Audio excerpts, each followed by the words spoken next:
Hello everyone, welcome back to my channel JSR's Universe. Let's start with today's video. ఈ రోజు వీడియోలో సొరకాయ పప్పు ఎలా చేయాలో చూపిస్తాను. సో ఫ్రెండ్స్, ఫస్ట్ అయితే ఒక టీ గ్లాస్ అంత కందిపప్పును నానబెట్టుకోవాలి.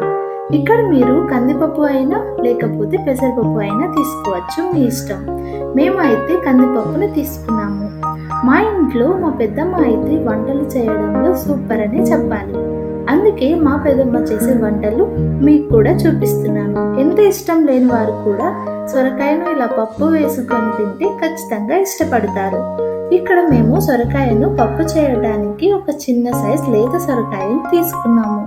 ఎందుకంటే లేతగా ఉండే సొరకాయతో కర్రీస్ చేసుకుంటే చాలా అంటే చాలా టేస్టీగా వస్తాయి. ఇక్కడ మా పెద్దమ్మకు సొరకాయకి తొక్కు తీయడానికి పీలర్ ఇస్తే తీయడానికి రాలేదన్నమాట. సో పీలర్తో తీయడం రాదు కాబట్టి ఇలా కత్తిపీటతోనే కట్ చేస్తుంది ఫ్రెండ్స్.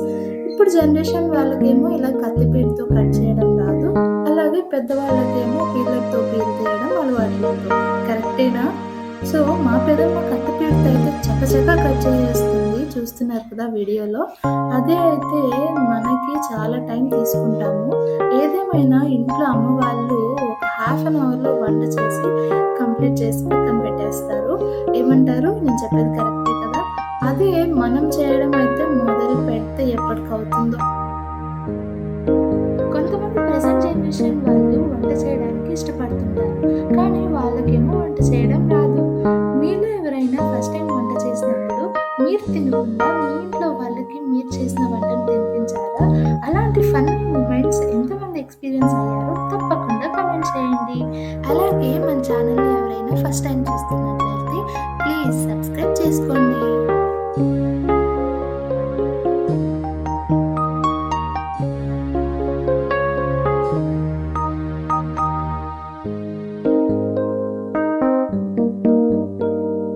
సో వీడియోలో చూపించినట్టు ఒక చిన్న సొరకాయ, పచ్చిమిర్చి, ఆనియన్, టొమాటోస్ని నీట్గా వాష్ చేసుకొని ఇలా కట్ చేసి పక్కన పెట్టుకోండి.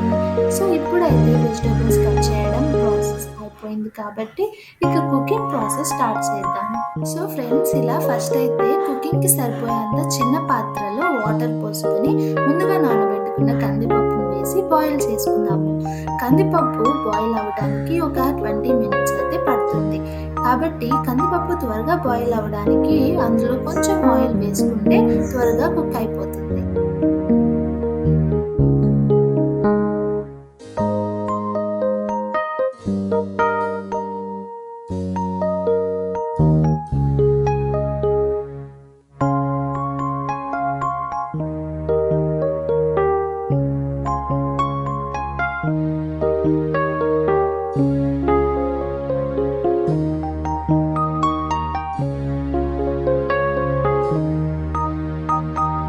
సో ఫ్రెండ్స్, ఇప్పుడు ముందుగా కట్ చేసి పెట్టుకున్న సొరకాయ ముక్కలు, ఆనియన్స్, టొమాటోస్, అలాగే ఎండుమిర్చి, పచ్చిమిర్చి, ఇంకా ఒక చిన్న సైజు నిమ్మకాయంత చింతపండు, ఫైనల్గా పసుపు కూడా వేసి మూత పెట్టి కుక్ చేయండి.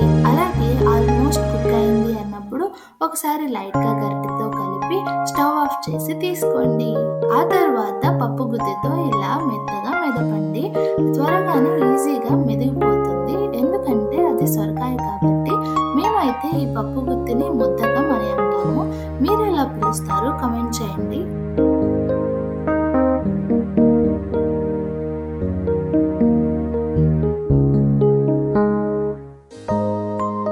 సో ఫ్రెండ్స్, ఇప్పుడు ముద్దకంతో బాగా మెదిపాక సరైనంత సాల్ట్ వేసుకొని కలిపి పక్కన పెట్టుకోండి. ఇక తాలింపు కోసం ఒక చిన్న పాత్రలో ఆయిల్ వేసుకొని ఆయిల్ హీట్ అయ్యాక జీలకర్ర, ఆవాలు, ఆనియన్స్, ఇంకా కరివేపాకు వేసి లైట్గా ఫ్రై చేశాక సొరకాయ పప్పును వేసుకొని ఒకసారి కలుపుకోండి. అంతే, కమ్మటి సొరకాయ పప్పు రెడీ. వేడి వేడి అన్నంలో ఈ సొరకాయ పప్పు వేసుకొని తినండి. ఇక సైడ్ డిష్ కూడా అవసరం లేదు. సో ఈ వీడియో మీకు నచ్చినట్లయితే please like, share and comment చేయండి. మరిన్ని వీడియోస్ కోసం తప్పకుండా సబ్స్క్రైబ్ చేసుకోండి.